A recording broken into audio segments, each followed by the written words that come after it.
February 18, 2001. A cold Sunday afternoon in Vienna, Virginia. A 64-year-old man walks his dog into Foxstone Park, a quiet suburban woodland just minutes away from his home. He is wearing a dark windbreaker. He looks like a grandfather, a retired accountant, a man who goes to church every Sunday. He walks to a wooden footbridge over a small creek. He checks his watch. He looks around nervously to see if anyone is watching. Then, he bends down and places a package wrapped in a garbage bag under the bridge.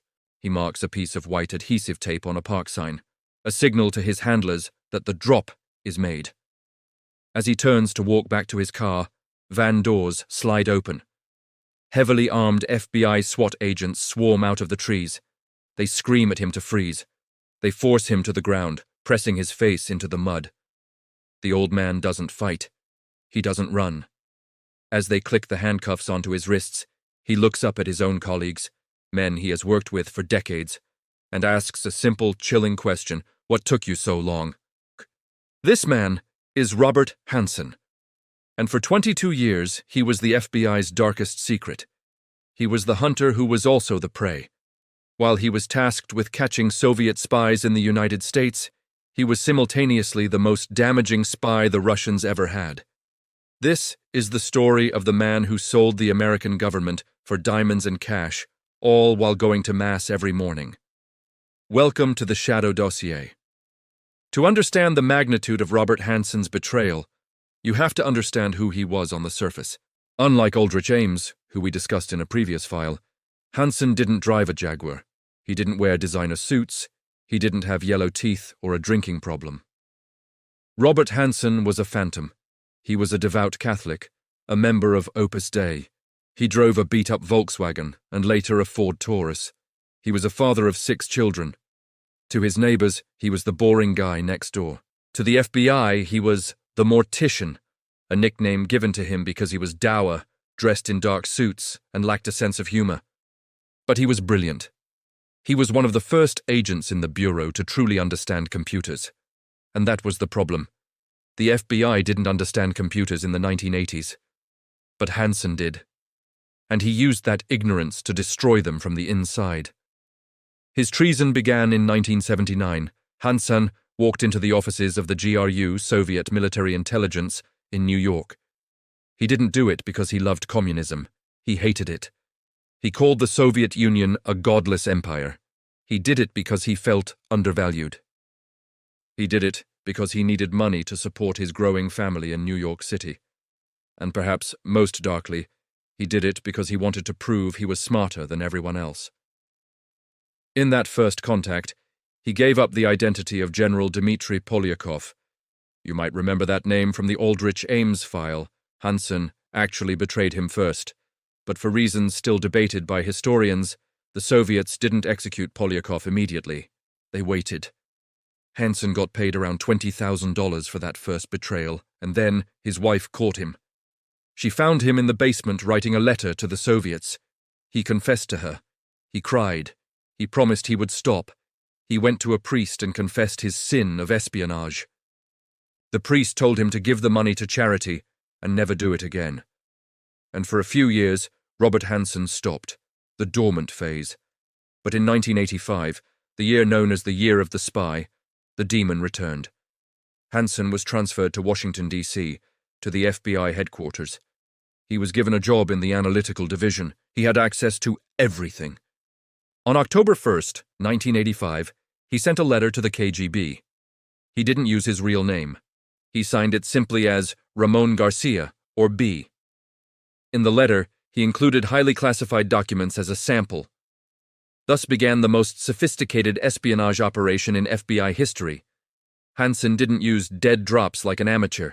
He dictated the terms. He told the KGB exactly how to communicate with him. He used a complex system of signal sites in the Virginia suburbs, a piece of tape on a sign, a chalk mark on a mailbox. And what did he sell? He sold the crown jewels of American survival. One of the most devastating secrets he gave up was the massive continuity of government plan. This was the highly classified playbook of how the United States government would survive a nuclear war.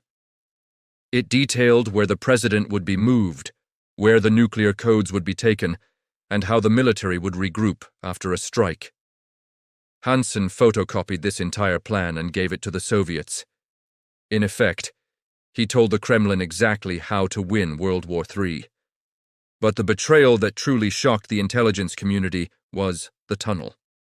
In the 1980s, the FBI and the NSA had embarked on a project of staggering ambition and cost. It was called the Monopoly Tunnel. They had secretly dug a massive tunnel underneath the new Soviet embassy in Washington, D.C. It was filled with millions of dollars of advanced listening equipment. The plan was to tap into the embassy's communication lines directly from below.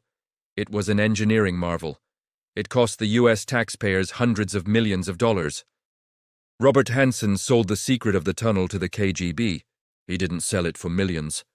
He sold it as part of a package deal for some cash and diamonds. Because of Hanssen, the Soviets knew about the tunnel before they even moved into the building. They knew the Americans were listening, and for years they likely fed false information down those lines, laughing as the NSA recorded every word. The FBI knew they had a mole. Throughout the 1990s, operations were failing. Russian agents were disappearing. But the FBI suffered from a classic case of arrogance. They were convinced the mole was in the CIA. They couldn't believe that one of their own, an FBI agent, could be a traitor. They spent years investigating a CIA officer named Brian Kelly. They destroyed Kelly's life. They interrogated his family. They accused him of being the spy. Brian Kelly was innocent. While the FBI was tearing Kelly's life apart, Robert Hanssen was sitting in an office down the hall, watching the investigation on his computer, likely smiling to himself. Hanssen was a master of hacking. He installed password-cracking software on his own computer at the FBI. He hacked into the FBI's internal network to search for his own name. He wanted to see if they were onto him. He ran searches for dead drop, mole, and Russian investigation. He was constantly checking the pulse of the hunters. But his personal life was just as dark as his professional one.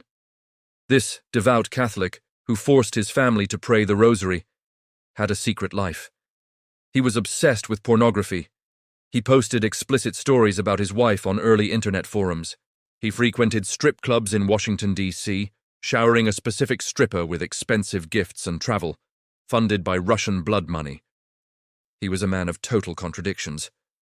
A saint in the morning, a traitor at lunch, and a deviant at night. The end came in the year 2000. The FBI and the CIA finally realized the mole wasn't Brian Kelly. They were desperate. They reached out to a former KGB officer who had access to the KGB's old archives. They offered him $7 million, the largest amount ever paid to a source to steal the file of the mole known as B. The Russian officer agreed. He handed over a file. It didn't have a name, but it had a fingerprint. A single partial fingerprint on a trash bag that B had used to wrap a package years ago. The FBI lab analyzed the print. It was a match, Robert Hanssen. The shock at FBI headquarters was absolute. The man they had trusted with their deepest secrets, the man who had lectured others on computer security, was the traitor. But they couldn't just arrest him. They needed to catch him in the act. They needed to catch him red-handed, with classified documents to ensure a conviction that would put him away forever. They created a fake job for him. They promoted him to a new position at FBI headquarters, designed specifically to isolate him and monitor him. They put hidden cameras in his office. They put a microphone in his wall. A young FBI agent, Eric O'Neill, was assigned to be his assistant, in reality, his handler. O'Neill's job was to keep Hanssen occupied and steal the data from his Palm Pilot organizer. It was a psychological chess match. Hanssen was suspicious. He told O'Neill, "The Russian spy camera is the best in the world." He was paranoid, but his greed and his arrogance pushed him to make one last drop. On that February day in 2001, Hanssen took a file containing classified documents about the FBI's current operations against Russia. He drove to Foxstone Park. He believed he was smarter than them. He was wrong. When they arrested him, they found a go bag in his car. It contained a passport, money, and instructions. He was potentially preparing to run. In the interrogation room, Hanssen shut down. He knew the game was over. he struck a deal. To avoid the death penalty, he agreed to tell the FBI everything. For months, debriefers sat with him as he detailed 22 years of betrayal. He had compromised dozens of human sources. He had leaked thousands of documents. He had effectively blinded the U.S. intelligence community for 2 decades. He had been paid $1.4 million in cash and diamonds, a relatively small sum for the damage he caused. When asked why he did it, his answers were often vague. "I wanted to provide for my family," he said. But the psychologists saw something else, a deep, malignant narcissism. He wanted to be the puppet master. Robert Hanssen was sentenced to 15 consecutive life sentences without the possibility of parole. He was sent to ADX Florence in Colorado, the Alcatraz of the Rockies. It is the most secure prison in the United States. He spent 23 hours a day in solitary confinement in a concrete box. He died in his cell on June 5, 2023. He was 79 years old. The legacy of Robert Hanssen is a scar that will never fully heal. He forced the FBI to completely overhaul its internal security. He introduced the polygraphed lifestyle. He proved that the most dangerous threat isn't the enemy soldier charging the gates, but the quiet man in the suit sitting at the desk next to you, typing away at his computer. He was the spy who built a tunnel for the Russians, not with shovels, but with secrets.